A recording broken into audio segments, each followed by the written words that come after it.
Pemirsa, selain ikhtiar untuk menghambat sebaran virus corona di lingkungan perguruan tinggi, persoalan ekonomi sebagai dampak dari pandemi COVID-19 yang kian merebak di berbagai belahan dunia juga menjadi salah satu persoalan yang menjadi sorotan publik di samping berbagai persoalan lainnya. Analisa ekonomi menyikapi realitas ekonomi di tengah terpaan pandemi corona disampaikan Lektor Institut Teknologi dan Bisnis Ahmad Dahlan Mukhair Pakana yang menggarisbawahi sejumlah catatan penting dalam upaya menghadapi persoalan ini dan langkah strategis yang mesti diambil pemerintah ke depannya. Dan berikut penuturan selengkapnya untuk Anda. Atau pandemi COVID, Corona, virus disease 19 atau disebut bahasa umumnya Corona.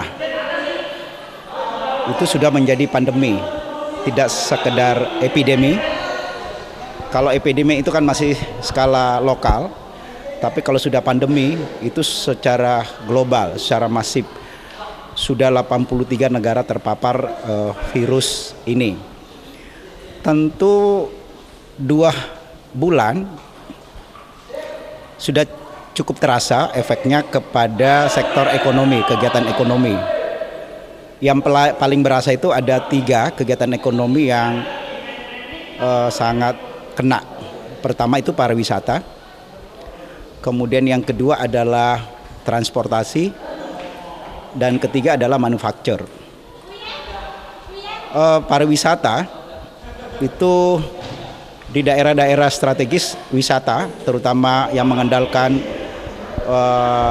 wisatawan mancanegara, wabil khusus dari Cina, misalnya Bali, tingkat okupansi hotel-hotel sudah turun 60%, sepi sekali.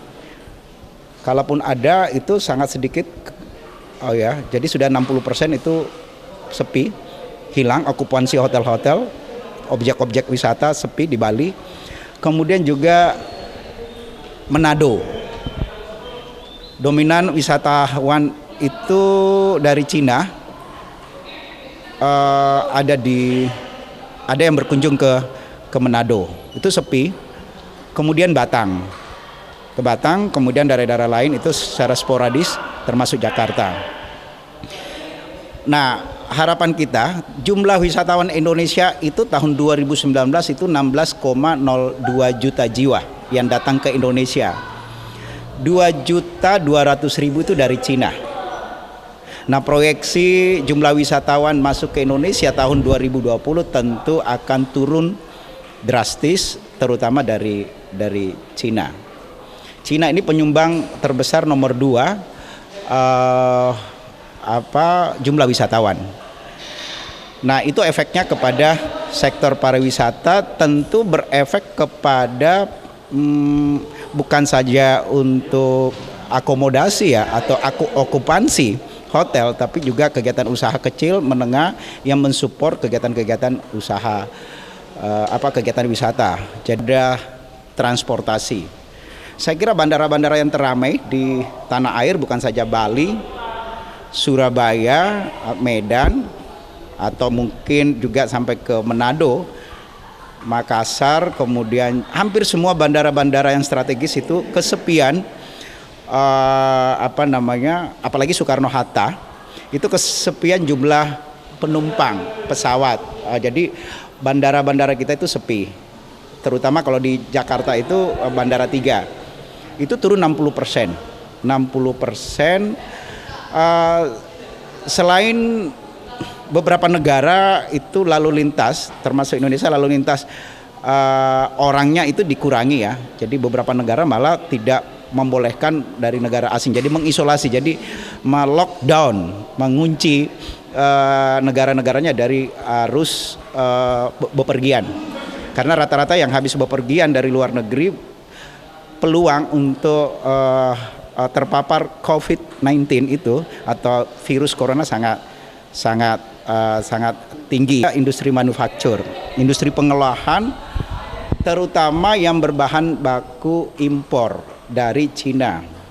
Tidak saja industri manufaktur yang besar, tapi juga industri manufaktur yang kecil. Jadi beberapa industri manufaktur besar dan kecil itu gulung tikar karena kekurangan bahan baku. rata-rata mereka itu 60% bahan bakunya dari bahan baku dari Cina. Sementara lalu lintas ke Cina itu tertahan, sehingga di pelabuhan-pelabuhan Cina itu menumpuk barang-barang yang siap ekspor ke beberapa negara. Juga di negara-negara tujuan termasuk Indonesia kehabisan bahan baku. Jadi itu sehingga industri manufaktur kita sangat terasa. Nah, efeknya nanti adalah ada simulasi yang mengatakan kalau pertumbuhan ekonomi Cina itu turun 1%, itu membuat pertumbuhan ekonomi Indonesia akan turun 0,3 sampai 0,6%. Jadi 1% pertumbuhan Cina itu turun, efeknya ke pertumbuhan ekonomi Indonesia itu turun 0,3 sampai 0,6%. Sekarang ini diprediksi pertumbuhan ekonomi Cina saat ini 6,5%. Diperkirakan akan turun menjadi 4%. Efeknya akan luar biasa terhadap ekonomi Indonesia. Padahal ini baru masuk bulan kedua virus corona mewabah secara pandemi di seluruh dunia. Saya tidak bisa membayangkan kalau sudah 6 bulan. Sudah 6 bulan virus ini mewabah, belum ada antisipasinya, belum ada obatnya. Ini akan membahayakan ekonomi dunia dan ekonomi Indonesia. Ada satu catatan ya. Indeks harga saham gabungan di Indonesia adalah salah satu negara yang paling anjlok indeksnya, ya. Padahal ya jumlah yang terpapar virus lebih kecil dibanding Cina dan Korea Selatan, sementara Korea dan Cina ya itu belum tinggi penurunan indeks harga sahamnya. Kita sudah hampir 20%, ya. Mereka baru 10%. Jadi memang ekonomi kita tuh volatile, sangat riskan dari efek eksternal. Jangankan ada wabah COVID-19, ya. Sebelumnya ada perang dagang antara, dan itu masih berlangsung, Cina dengan Amerika. Itu sudah cukup terasa. Tanpa wabah COVID, ya, wabah corona, ekonomi kita anjlok, kemudian dipukul lagi dengan wabah corona, virus corona. Sebelumnya itu dan masih berlangsung adalah efek dari Brexit di Inggris, keluarnya Inggris dari Eropa. Itu membuat konstelasi perdagangan dunia termasuk ekspor Indonesia dan impor Indonesia dari Inggris atau Uni Eropa itu akan berubah.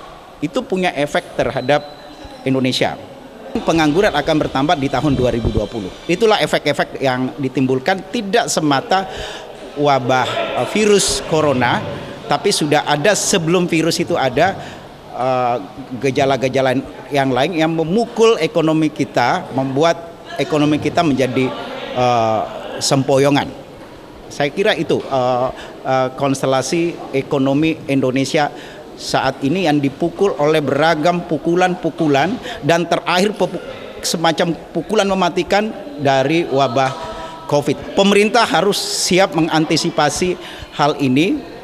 Kalau bisa anggaran negara, anggaran APBN kita yang biasanya dikeluarkan di bulan-bulan terakhir, bulan 9, bulan 10, dikeluarkan secepatnya untuk menstimulasi fiskal kita, menstimulasi masyarakat kita, memberikan insentif kepada masyarakat kita supaya usaha kecil dan menengah itu terbantu, ditolong oleh insentif fiskal dan insentif anggaran dari negara. Saya kira itu.